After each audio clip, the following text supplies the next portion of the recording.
You know what this reminds me of? This reminds me of church growing up in the summertime. We had a little old white church, and you'd open all the windows, and you'd have those black General Electric reciprocating fans that weigh about 50 pounds each, and they would be going, and there would be fans all over the place, and there would be doing this, from the funeral home. Yeah, the funeral home fans. Yeah, it reminds me of. So Jack and Dave and Fran, it's we don't have much air conditioning here, and that's what I'm referring to here. So anyway, well, let me go into the share screen here and we're going to start with Daniel. And we just do an introduction today. I'm really excited about it. It's going to be a fun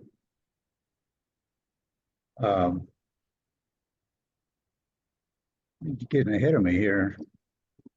Anyway, I found that there's on YouTube, for those of you interested in YouTube, there is a 90-minute movie called Daniel. And anyway, it's pretty good. It pretty well follows the Bible, and it's not Academy Award winning quality, but it's pretty good if you want to look at that.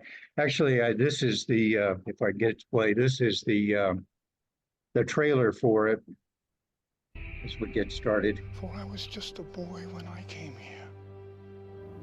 When 70 years are completed for Babylon, I will come to you and fulfill my gracious promise and bring you back to this land. Who are you, old man? I am Daniel. I seek to tell you a story. A tale of 4 kings. One great, one foolish, one who was deceived, and one who is destined to be regarded as wise for all the ages of the world to come. During those many years, we were living in a foreign land, speaking a foreign language, and living under a foreign king.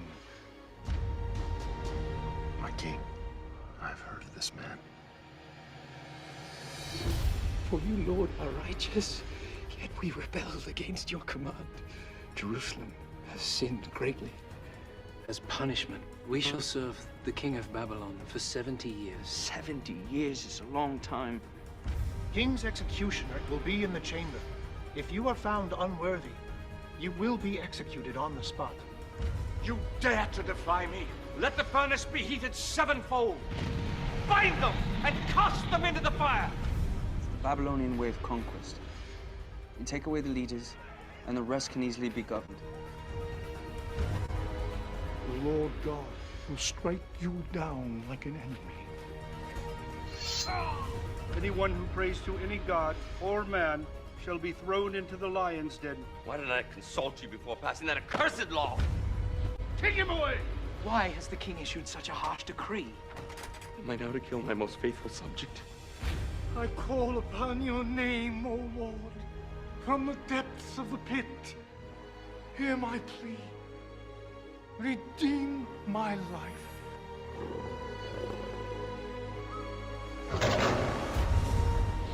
What we need to promise. The other thing is coming up, Sight and Sound Theater. Daniel is coming starting February. So they have Daniel going in Lancaster, Pennsylvania there now, and it's coming to Branson next year. So something to look forward to. Anyway, the book of Daniel has a whole bunch of images. I mean, it's a book that is just filled with pictures. And if you studied it, remember from when you've studied it before, even when we were kids or recently, there are just pictures, there are images that are just so familiar.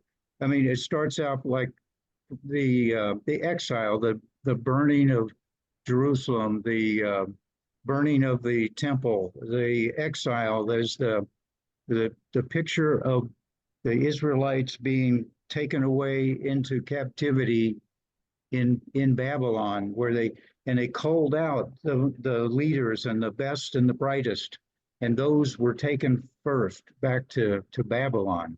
Among them was Daniel and his three friends. But this kind of a picture in Daniel you just have. There's just the picture of the long voyage, the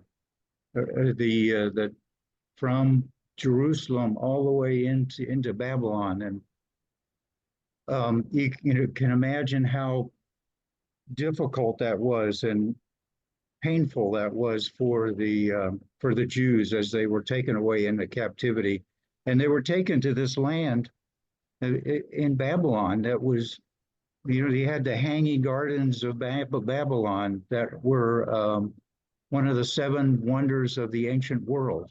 It was a land of power and grandeur and riches. And that's where the Israelites were taken, into this foreign land. And you have that picture. Of course, then we have the picture of where you have Daniel and his three are among those that are chosen to be trained up into the king's court. And they were taught the language. They were educated the Chaldean or the Babylonian ways, and they were expected to eat the food from the king's table. And you have the picture of Daniel saying, no, we're not going to defile ourselves with the king's food. And they refused. And that's a picture of you that brings come to mind when you're thinking about Daniel. And then you always picture, when you think of the book of Daniel praying. He prayed 3 times a day, opened his window, prays to God. And so he was faithful to God, even in this foreign land, refusing the food, but yet and continuing to pray to God, and how that was used against him by those who were envious of him. And as a result, and you have the picture, of course, of the story of Daniel in the lion's den, and how God closed the mouths of the lion and saved him. That's certainly a picture we have of this book. Another picture that comes is the golden image of Nebuchadnezzar. I say, when you read the book, you get these fantastic pictures, these images that you can't get out of your head, really. You think this golden image that Nebuchadnezzar put up and demanded that everybody worship this image, this golden image of him. In the fiery furnace, another image where Shadrach, Meshach, and Abednego were cast into the fiery furnace after refusing to worship that golden image. And we have pictures of in the book of Daniel, we have images of Jesus. I mean, we see in the fiery furnace where 3 were thrown in, Shadrach, Meshach, and Abednego, but there was a 4th in the fire. That 4th, a image of Jesus, actually. They came out unscathed, even though it didn't even have the smell of smoke on their clothing when they came out of that fire. And of course, some of these images in the dreams, this is Nebuchadnezzar's first dream of this statue made of all different kinds of metal, gold in the top and silver and bronze and steel, and then a mixture in the feet. And then the image of the stone coming down from heaven and breaking it all apart. I mean, these are just fantastic images, and they have so much meaning. And that's what we'll look into that as we go through the book.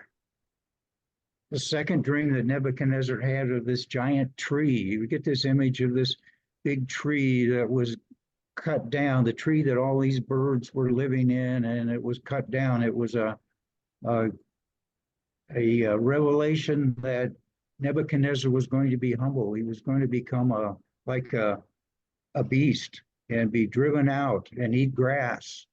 But it was all these things that Daniel was able to interpret because the meanings were given to him. Another one, and we use some of these things that come out of the book of Daniel, we use in our day-to-day language. I mean, how many times you said, well, the handwriting's on the wall? It comes out of the book of Daniel, where and Belshazzar has this big feast, and he decides that he's going to bring out the cups, the golden cups that were taken from the temple in Jerusalem, and he's going to use them at his party and drink out of. And that was the last straw. And the handwriting was on the wall. It was just mysteriously written there, and nobody could interpret it but Daniel. And then we have Daniel himself having a dream of the image of the four beasts, and the meaning of those four beasts. I mean, all these images and dreams are important to our prophecies of things that have happened and things that are going to happen. Again, images that are just very detailed, very interesting. Even we have images of spiritual warfare going on, where Daniel's prayer, the answer to Daniel's prayer is being delayed because God's messenger is in a battle with the king of Persia, and they, for I think 12 days, 21 days, or how long was it? I think I wrote 21 days, 3 weeks, there's battle going on that was delaying God's answer to Daniel to his prayer because the spiritual battle was going on with the prince of Persia. So we get the images in Daniel that there's a spiritual warfare going on around us. We don't always see it, but it's there, the great images of that. And then out of Daniel 10, we have the glorious man dressed in linen. And again, we see images of Christ and God, and another final image of the goat and the ram, and how the suddenness of things in history that take place that are forecast, are prophesied in the book of Daniel. So, I mean, these are pictures and images that really stand out. They really stand out, and they can't help but help us understand some of the things that God's trying to tell us in this book. So what we have is, thanks by as introduction, the book is written by Daniel. It says it's in the book itself. It says it's written by Daniel, and it's written during the time of Cyrus in the 6th century BC, about 530 BC, and it's written in Babylon, and it's written to the exiled Jews. They were the recipients, and of course we are recipients as well. And the main themes were God is sovereign. God is sovereign, no matter what king or kingdom or anything, God is sovereign. And the time is coming when he's going to establish his messianic kingdom that will last forever. So those are the two themes here. You've got rich and powerful nations that are humbled before God because God is sovereign. We have the images that show and the forecast or prophecies of this messianic kingdom that is going to last forever. One of the discussions that is when was it written? There are some who would say this book was written later. It's not prophetic, it's historic. It's recounting things that have already happened, and it was written in the time of the Maccabees in the 2nd century BC. But the evidence is is irrefutable. This was written by a real Daniel, not by fake Daniel. These people say that it was written by a person who claimed he was Daniel, and it was written to encourage Jews in the time of the Maccabean revolt. And I think I found the best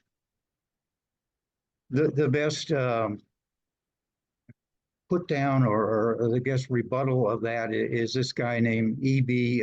Pusey or Pusey, and he says this: the book of Daniel is especially fitted to be a battle between faith and unbelief. It admits no half measures. It is either divine or is an impostor.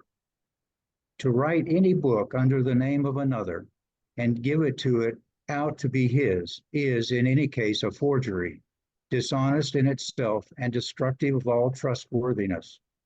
But the case as to the book of Daniel, if it were not his, would go far beyond even this. The writer, were he not Daniel, must have lied in a most frightful scale, ascribing to God prophecies which were never uttered, miracles which are assumed never to have been wrought. In a word, the whole book would be one lie in the name of God. So I think it's clear. And look, there's lots of evidence in the book, about the book, historical evidence. I think we can stand firmly that the book was written in the time of Cyrus in Persia, 6th century BC. And this book is looking ahead in many ways, and looking ahead to even our days and beyond. And it is not just something that somebody wrote a fantastic story about things that already happened. So I think if you may run across that, if somebody asks, does the date the book was written matter? It matters a big deal. It matters a lot. It was written when it says it was written by the person who said he wrote it. So Daniel takes place, and Daniel himself was at a huge turning point in Jewish history.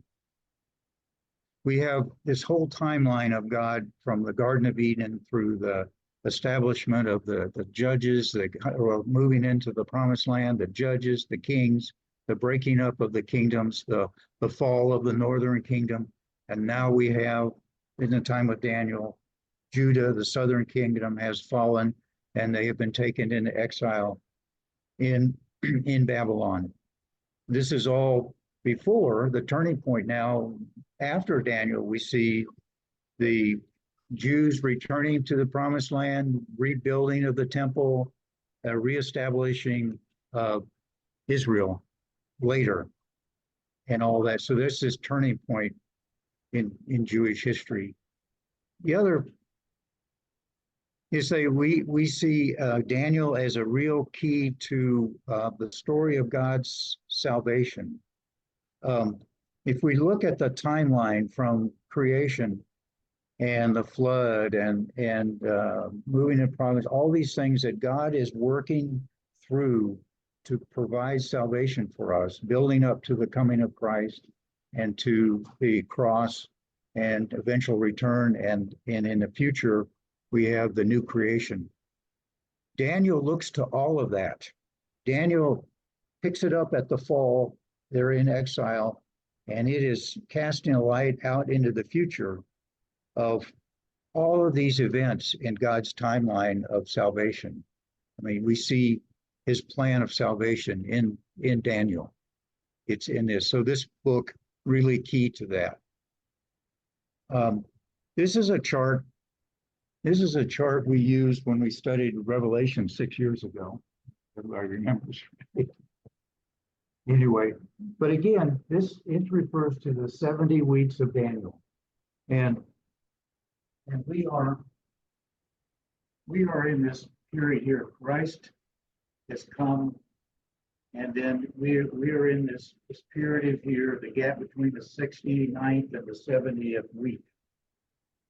This is all laid out in, look at Daniel 9:24, talks about the 70 weeks. We'll see later where Daniel is praying to God and says, he looks back to the book of Ezekiel, and Ezekiel says that we'll serve the Babylonians for 70 years. And Daniel's looking at his calendar, and 70 years is about up, and he's praying to God, hey, it's time that prayer is to be answered. We go back. Well, they do, but God tells him in here that it's not 70 weeks, it's 490 years, really. Yes, they go back, it's 70 years, but God's redemptive plan includes the coming of Christ, and that is 70 times 7. Anyway, so again, Daniel is a book that helps us lay out this timeline that we see for Revelation, and when we were studying Revelation, it's key. They all fit together. So the outline of the book, I say Daniel is a key to knowing God's master plan and man's part in it. We see the first 7 chapters really are talking about God's judgment of Gentile nations, or in other words, he's demonstrating his sovereignty over the Gentile nations. None of them, they'll put themselves up to be all-powerful nations, all-powerful kings, but God humbles them in all different ways and judges them. And then we have the last part of the book that talks to the ultimate restoration of Israel, not only restoration of Israel, but God's redemptive plan and the end times when we have new creation and all. So that is kind of how the book is laid out. But in addition to that, going through, there are multiple applications. I think, yes, what I'd like to do is we study, I want to go through and look at these, how it relates to the prophecies and relates to Revelation, and we'll do that. But there's also personal life applications for us that are coming out of the book, like who am I? What is creating our identity in relation to God? What is really evil? What is evil? And how our worship is actually a battle, is a war in the eyes of God.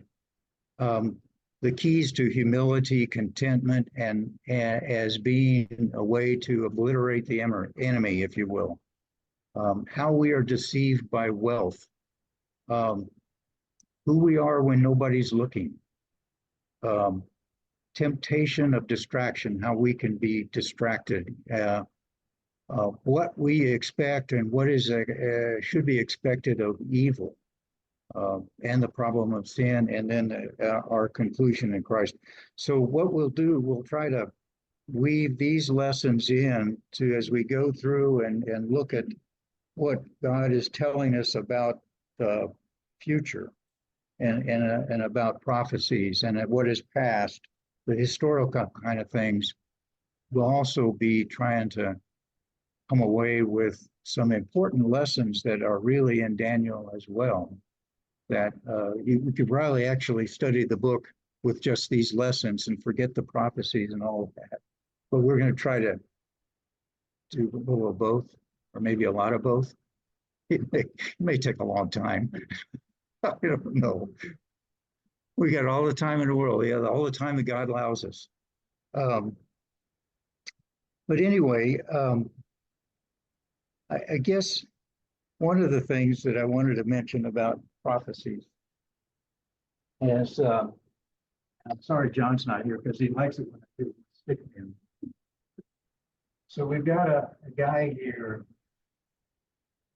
and he's got a point of view, and he's looking at a mountain range. And you've probably seen this illustration before. And sometimes prophecies are looking at when he's here. Maybe I should draw that just a little higher mountain here. Okay, from his point of view, he sees this mountain. And this mountain kind of blocks the view until time goes up and the little guy is up here. and he can see this mountain. So sometimes prophecies look to multiple future events. So one of the things that you could think about is and we go back to when Daniel was written. There's a lot of things that happened in the time of the Maccabees that fit Daniel's prophecies. The desecration of the temple when Antiochus sacrificed a pig in the altar back in this is like 167 BC. Some of the things fit Daniel's prophecies, but they don't fit completely.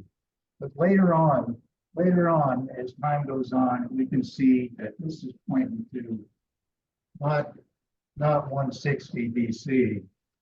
This is talking really about the future end times.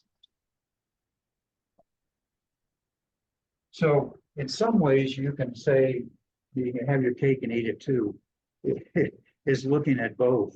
I mean, yes, sometimes prophecies are filled in different ways. You know, partial completion, ultimate completion. I'm trying to think of another example of that, but I think if you look at that, and we'll wanted to run the video that gives us the overview of Daniel, and one of the things in here he'll say is that Daniel is a little bit of all, so every generation can look to Daniel, and Daniel can give us hope for the future that's coming, no matter where we are in the timeline of history. So let me run that, and then we'll. The Book of Daniel. The story is set right after Babylon's first attack on Jerusalem, and they had plundered the city and its temple and taken a wave of Israelites into exile. Among them were 4 men from the royal family of David: Daniel, who's later named Belteshazzar, and his 3 friends who you probably know by their Babylonian names, Shadrach, Meshach, and Abednego. This book tells of their struggles to maintain hope in the land of their conquerors. The book's design seems pretty simple at first. Chapters 1 through 6 contain stories about Daniel and his friends in Babylon, while chapters 7 through 12 contain the visions of Daniel about the future. But this 2-part shape is made even more interesting by another design feature, and that's the book's language. It begins in Hebrew, the language of the Israelites, but chapters 2 through 7 are written in Aramaic, a cousin language to Hebrew spoken widely among the ancient empires. But then in chapters 8 through 12, it goes back to Hebrew. This design shows how chapters 2 through 7 are a coherent section, but it also highlights the importance of chapters 2 and 7 for understanding the later chapters of the book. Let's just dive in. Chapter 1 introduces the basic tension of the first half of the book. Daniel and his friends, they're really wise and capable, and they're recruited to serve in the royal palace of Babylon. But they're pressured to give up their Jewish identity by living and eating like Babylonians and violating the Jewish food laws found in the Torah. So they refuse, and they choose faithfulness to the Torah, and it puts them in danger. But God delivers them, and they end up being elevated by the king of Babylon. After this begins the Aramaic section, which you'll see has this really cool symmetrical design. So first, the king of Babylon has a dream that, it turns out, only Daniel is able to interpret. It's about a huge statue made of 4 types of metal, and it symbolizes a sequence of kingdoms, and the head is Babylon. But then a huge rock comes flying in, and it shatters the statue, and it becomes this huge mountain. Now, this dream is the first of many symbolic visions in the book, and this one introduces the basic storyline of them all. Daniel says that the statue represents a train of human kingdoms following from Babylon, and they will all fill God's world with violence. But one day, God's kingdom will come and will confront and humble the arrogant kingdoms of this world and fill the world with the healing justice of God's reign and rule. After this, chapter 3 tells the famous story of Daniel's 3 friends who refuse to bow down and worship a huge idol statue, which, like the statue in chapter 2, represents the king and his imperial power. And so the friends are persecuted. They're thrown into a fiery furnace, but God delivers them from death, and they're exalted by the king, who now acknowledges their God as the true one. After this come a pair of stories about two Babylonian kings, the father, Nebuchadnezzar, and then his son, Belshazzar. They're both filled with pride because of their imperial power, and so, like in chapter 2, God warns them both through dreams and then visions, which, also like chapter 2, only Daniel can interpret. He says that both kings are to humble themselves before God, and both kings arrogantly resist. So Nebuchadnezzar is stricken with madness. He becomes like a beast in the field. But then he humbles himself before God, and his humanity returns to him. He's restored as king. This is in contrast with his son, Belshazzar, who doesn't humble himself before God, and he's assassinated that very night. Now, these two stories draw this imagery from Genesis chapters 1 and 2 and Psalm 8, where humans are depicted as the royal image of God. He's given them authority to rule over the beasts of the field and the birds of the air on behalf of God, who is the world's true king. But when human kingdoms forget that, when they rebel and make themselves and their power into a god, they become less than human, like violent beasts who will face God's justice. Which brings us to chapter 6, the pair of chapter 3. And this time it's Daniel who's being persecuted because he refuses to pray and worship the king as a god. And so, like the friends, he's sentenced to death and he's thrown into a lion's den. But God delivers him from the beasts, and like the friends, the king exalts Daniel and praises his God, which brings us to chapter 7. It's the pair of chapter 2 and the center of the book where all its themes come together. It's another dream, but it's Daniel's this time. And ironically, he can't understand the dream until an angelic messenger explains it to him. He sees a series of 4 beasts, one like a lion, then like a bear, then one like a winged leopard, each of these symbolizing an arrogant kingdom. And last of all is a super beast, identified as a really evil empire, and it has lots of horns, a common symbol for kings in the Old Testament, and there's one specific horn who is an image of an arrogant king who exalts himself above God and persecutes God's people. Now they are symbolized by a figure called the Son of Man, who's an image for both God's covenant people, but also for their king from the line of David.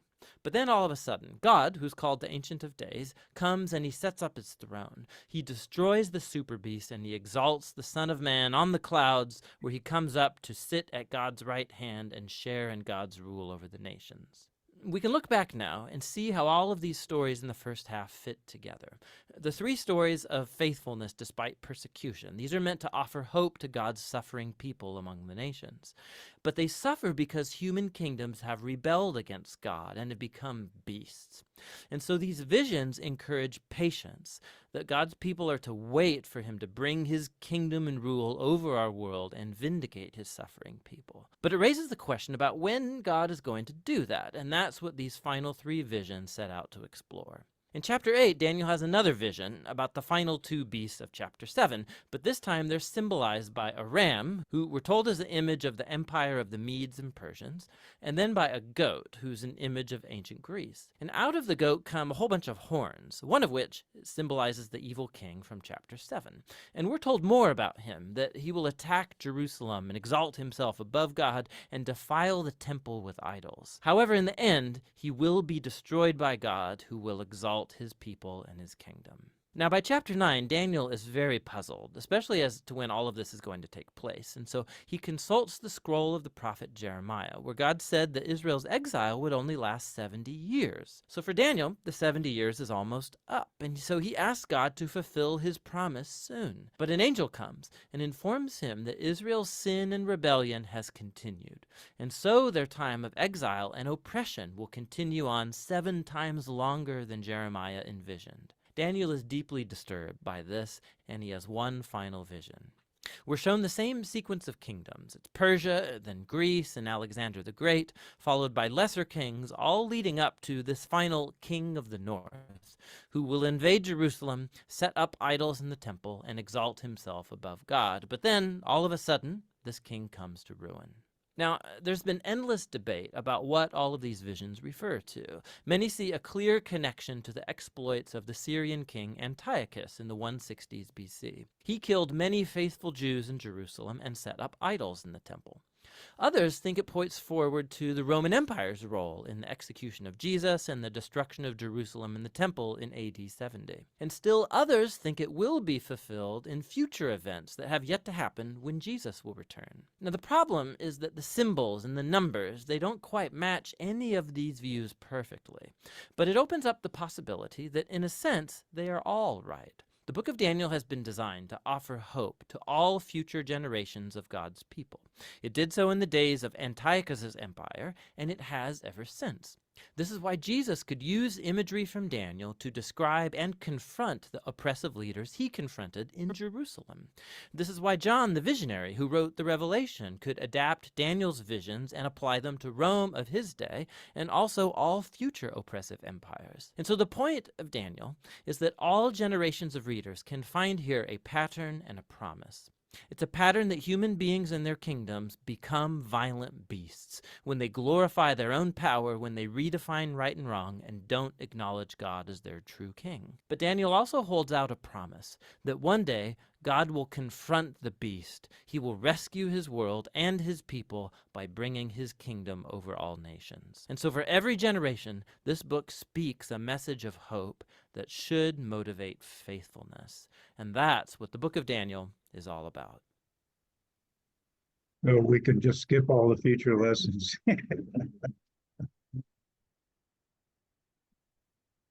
So I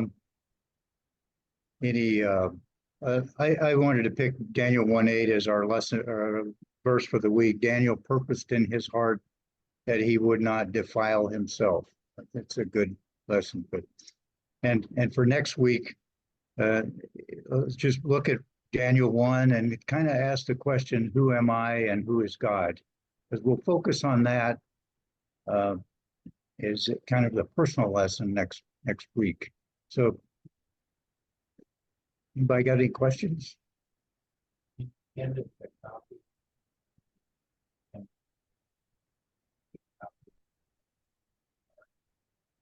Yes. Pardon? Can we print them off? Yeah. Can we? Yes. Yeah. Yeah.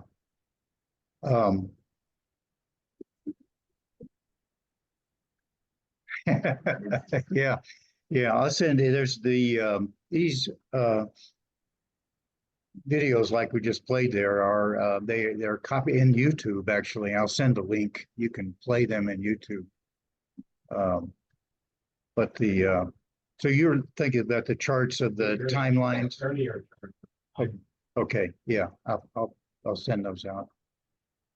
Because it will help to look at that. And there's some others as well that show the progression of the kingdoms and the years and all when they happened. You know, and I think this fellow in putting together that summary is kind of ascribed into the idea all timelines, all of us at different times in history can find hope in Daniel based on what we see looking forward. And we see that there is going to be this fulfillment, the coming of God's new kingdom and new creation and ultimate judgment and the victory of righteousness that will come. Any other thing that as you've studied Daniel, it's probably not the first time, or maybe not the 10th time you studied Daniel in the past, but did any particular image stand out to you personally, image or story within the book of Daniel that Daniel in the lion's den?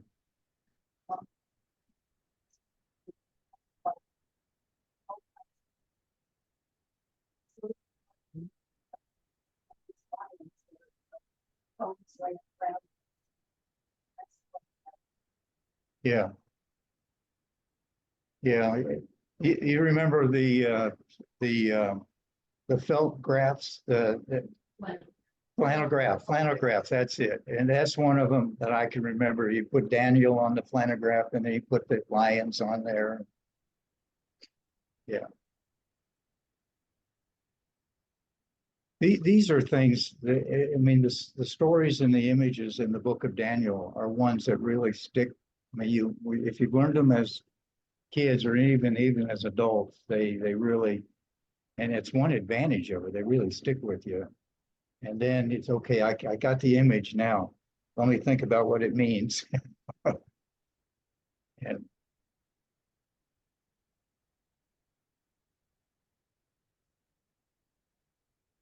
I don't know how many times I've used the expression, the handwritings on the walls. I mean, maybe Thursday night after the debate, I'm thinking the handwritings on the walls.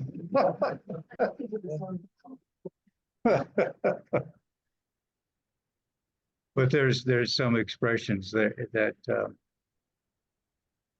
you think. I was trying to think of another one. Just the den of lions. Yeah, the den of lions. Yeah, they cast me in the lion's den here. Yeah, yeah. If you're given a new job, that's another. Yeah. Anytime you put in a new situation or a new job, and they say they throw me to the lions. Yeah, I'm not prepared for this. I've been thrown to the lions. Yeah. There's first century Christians said that a lot too.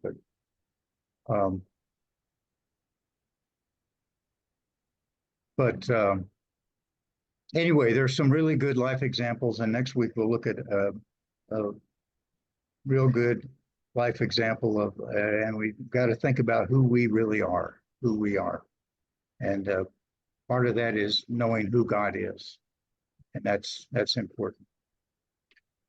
And that's my story. And I'm sticking to it.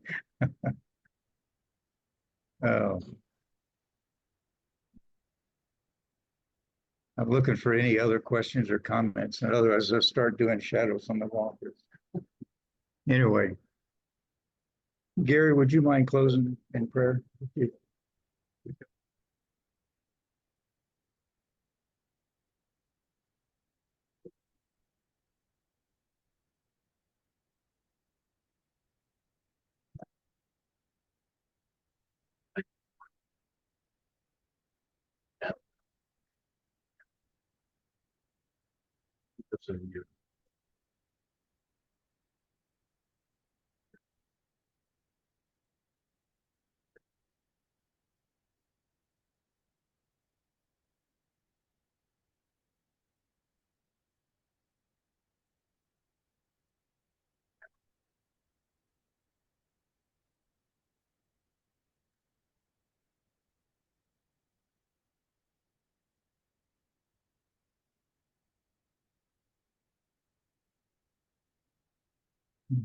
Thank you so much.